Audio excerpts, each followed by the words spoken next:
19º lunes del tiempo ordinario. Lectura del Santo Evangelio según San Mateo. En aquel tiempo dijo Jesús a sus discípulos esta parábola. Se parecerá el reino de los cielos a 10 doncellas, que tomaron sus lámparas y salieron a esperar al esposo. 5 de ellas eran necias y 5 eran sensatas. Las necias, al tomar las lámparas, se dejaron el aceite con las lámparas. El esposo tardaba, les entró sueño a todas y se durmieron.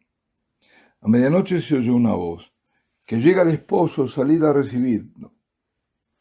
Entonces se despertaron todas aquellas doncellas y se pusieron a preparar sus lámparas. Y las necias le dijeron a las sensatas: «Danos un poco de vuestro aceite, que se nos apagan las lámparas». Pero las sensatas contestaron: «Por si acaso no hay bastante para vosotras y nosotras, mejor es que vayáis a la tienda y os compréis». Mientras iban a comprarlo, llegó el esposo, y las que estaban preparadas entraron con él al banquete y se cerró la puerta. Más tarde llegaron también las otras doncellas diciendo: «Señor, Señor, ábrenos». Pero él respondió: «Os lo aseguro, no os conozco. Por tanto, velad, porque no sabéis el día ni la hora».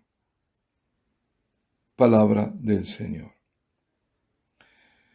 Esta parábola del reino de los cielos, ¿dónde debe ubicarse? ¿Dónde la ponemos? Es decir, ¿a qué tiempo va referida y a quiénes?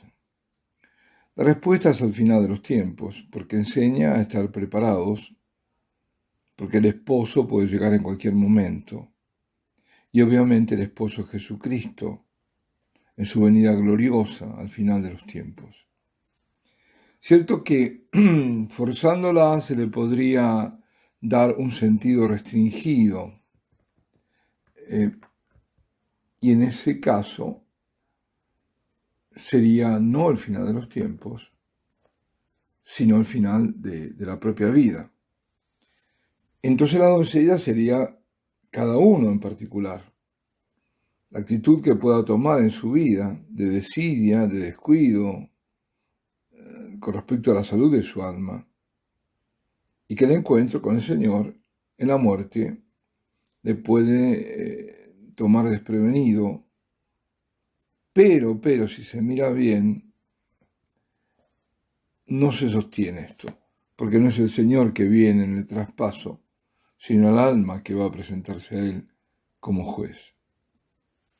Por tanto, no es este el sentido de la parábola, y sí el otro, el de la venida del Señor en la parusía. En cuyo caso, las jóvenes vírgenes o doncellas son los cristianos, que deben siempre esperar la venida del Señor. Para poder mejor verlo, debemos ver el contexto. Estamos en el capítulo 25 de San Mateo. El anterior ha sido del llamado discurso escatológico, o sea, del final de los tiempos.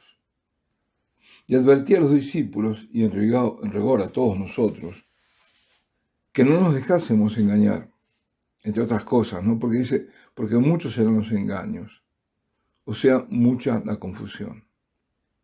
Vendrán falsos cristos, se levantará pueblo contra pueblo, reino contra reino, y habrá en diversos lugares hambres y pestes y terremotos. Y decía, todo esto es el comienzo de los dolores. Y habrá tribulación, y los cristianos serán odiados por causa de Cristo. Entonces se escandalizarán muchos, y mutuamente se traicionarán y se odiarán. Y surgirán numerosos falsos profetas, que arrastrarán a muchos al error. Y por efecto de los excesos de la iniquidad, la caridad de la mayoría se enfriará. El Señor da, entonces, como señal del final de los tiempos, también la gran conmoción, la tribulación, la persecución de los cristianos, la apostasía y el enfriamiento de la caridad. Para aplicarlo a nuestro tiempo y ver cuán cerca estamos de todo lo profetizado por Jesucristo hace 2000 años ya, sobre esto último, por ejemplo, el enfriamiento de la caridad, baste ver qué se hace con los más pequeños, los abortos en aumento y cómo se pervierte a los niños, cómo son abandonados los ancianos y cuál es el egoísmo reinante en las personas. No se cae en la cuenta que peor que el aborto con lo abominable que es el crimen, es la perversión de los pequeños. Porque el aborto mata el cuerpo, pero no el alma. Pero la perversión, y pienso por ejemplo en esos drag queen yendo a colegios y asilos, mata el alma. Agrega Jesús otro signo del final de los tiempos, que el Evangelio llegará a todas las naciones. Advierte y exhorta a velar, como lo hace en esta parábola, a estar siempre preparados. Y da otra señal más terrible, más terrible, como inminencia de este desencadenamiento, ¿no? de los tremendos acontecimientos. Cuando dice, cuando veáis pues la abominación de la desolación predicha por el profeta Daniel, instalada en el lugar santo, el que lee, entiéndalo, entonces huid. Huid de todas partes, dice, ¿no? Como todas las figuras están dirigidas a un futuro remoto en ese momento, al final de los tiempos, no se refiere el Señor que tal abominación será en el templo de Jerusalén. No es ese el lugar santo de su profecía, no es la antigua alianza, sino el sacrificio perenne de la nueva y eterna alianza. O sea, se estaba refiriendo a su sacrificio perdurado en la Eucaristía. El abominio de la desolación, a veces también se lo llama la desolación abominable, es cuando se elimina el sacrificio eucarístico y en su lugar se ponga el culto idolátrico, que es culto al mismo demonio. Entonces es cuando se desatará de lleno la gran tribulación. Se conmoverá el cosmos hasta el momento de la parusía. Así lo describe nuestro Señor en el capítulo 24 de San Mateo. Dice, inmediatamente después de la tribulación de aquellos días, el sol se oscurecerá y la luna no dará más su fulgor. Los astros caerán del cielo y las potencias de los cielos serán conmovidas. Entonces aparecerá en el cielo la señal del Hijo del Hombre. Y entonces se lamentarán todas las tribus de la tierra y verán al Hijo del Hombre viniendo sobre las nubes del cielo con poder y gloria grande.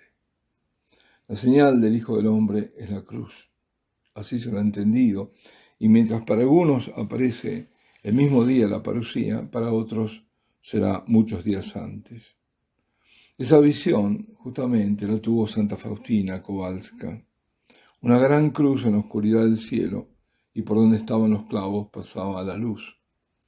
Escribe la santa polaca en su diario, le dice el Señor, escribe esto, antes de venir como el juez justo, vengo como el Rey de misericordia.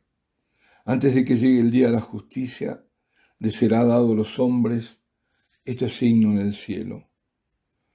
Se apagará toda luz en el cielo y habrá una gran oscuridad en toda la tierra. Entonces en el cielo aparecerá el signo de la cruz y de los orificios donde fueron clavadas las manos y los pies del Salvador saldrán grandes luces que durante algún tiempo iluminarán la tierra. Eso sucederá poco tiempo antes del último día. Y dice Jesús en el Evangelio que harán duelo todas las tribus, porque por esa señal recordarán la muerte de Cristo. Esas tribus es todo Israel. Esa visión del Hijo del Hombre viniendo triunfalmente en las nubes, y esto recordáis que lo habíamos visto hace unos días, es lo mismo que aparece en Daniel, es la llegada también en plenitud del reino de Dios o de los cielos, como lo llama San Mateo.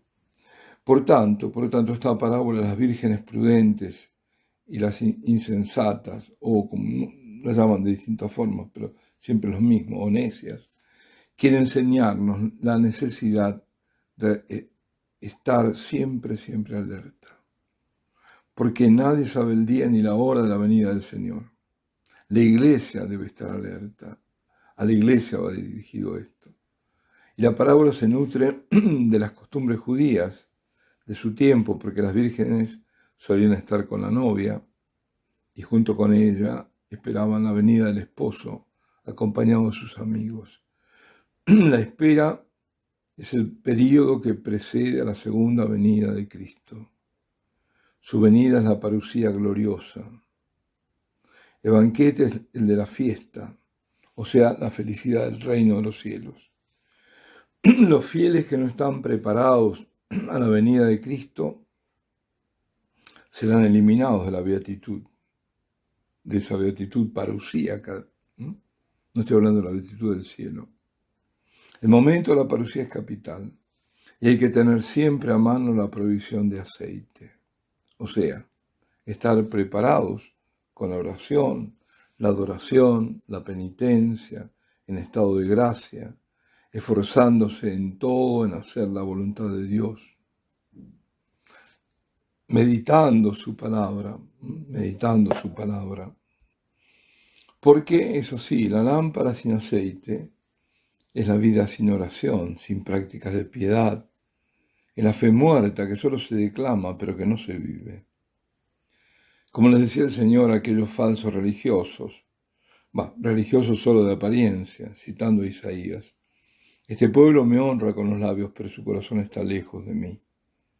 La luz de la lámpara viene de la escucha atenta a la palabra de Dios, viene de la contemplación en la adoración, viene del Espíritu, cuya llama se reaviva con la oración. Y el Señor, por medio de la parábola, no les reprocha que se hayan dormido, porque tanto las prudentes como las necias se durmieron. La advertencia es a estar preparados. El sueño indica más bien lo imprevisto. Cuando menos se lo piensa, vuelve el Señor. Lo importante es tener el aceite, es no perder la unción, mantener pese a todo la fe para recibir dignamente al Señor. Justo ahora que estoy meditando este pasaje para compartirlo con todos vosotros, abro el libro Insinu Iesu, que lo he comentado una vez, ese magnífico diario de un monje benedictino, redactado a partir de lo que recibe del Señor en adoración y que está destinado a los sacerdotes. Bueno, ahí Jesús, en este pasaje que tengo enfrente, pide a los sacerdotes, en todo, ¿no? En todo el libro está pidiendo que haya sacerdotes adoradores, que todos los sacerdotes sean adoradores, que sean contempladores de su rostro eucarístico. Pues bien, abro, y a propósito de la agonía en el Getsemaní, dice, la primera cosa que pedí a mis sacerdotes, mis recién ordenados apóstoles, y de esto los tres más cercanos a mi corazón, fue que velaran y oraran conmigo. No los envié inmediatamente, ni les encomendé ninguna tarea sacerdotal, aparte de velar conmigo, para que no caigan en la hora de la prueba. Yo los quería cerca de mí para consolarme, para confortarme en mi agonía por su unión con mi oración de abandono y obediencia al Padre. Esa fue su primera acción sacerdotal, su primer mandato como sacerdotes de la nueva alianza. No predicar, no enseñar, no sanar, ni siquiera bautizar, sino orar y velar conmigo. Esto lo recibió el 28 de marzo del 2013. Muy importante para nosotros sacerdotes, muy, velar con el Señor. Esto debemos intensificar si queremos no solo nosotros estar preparados, sino preparar a los fieles para este tiempo y que esperamos que vendrá. Maranatá, ven Señor Jesús. Y la bendición de Dios Todopoderoso, Padre, Hijo y Espíritu Santo, descienda sobre vosotros y permanezca para siempre.